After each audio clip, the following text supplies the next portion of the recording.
So, I was listening to this interview with a guy named Rizverk, and he said something that completely, broke my brain for a second. He basically argued that all of these ancient myths and religions, they aren't just primitive stories, they're early attempts to explain simulation theory. The idea is that the prophets and mystics, the founders of these things, they were people who, basically glitched out of the matrix. They saw something outside the system and then had this impossible job of trying to explain it. I mean, think about it. How do you explain a higher dimensional reality to people living in 3D? You obviously can't. The words computer or video game don't exist, so you have to use metaphors.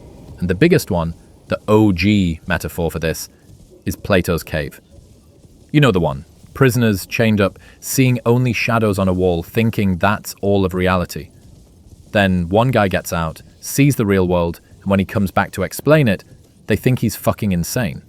He's talking about a sun and trees, and they're like, dude, it's just shadows. That's the mystic, trying to explain the world outside the simulation. And this idea is everywhere. In Hinduism, you have the concept of Maya, which is basically that our perceived world is a carefully crafted illusion. There's this insane story about the sage Narada who asks the god Vishnu to explain Maya to him. Vishnu says okay, and then asks him to get some water. The second Narada touches the water, he's zapped into a whole other life. He's a prince, gets married, has kids, rules a kingdom, grows old, loses everyone in a flood. It's this whole epic, tragic life. And just as he's crying out in grief, boom, he's back by the puddle. A single second has passed. And Vishnu's just standing there like, so, where's my water? That's Maya. It's a full immersion VR game that feels completely real while you're in it.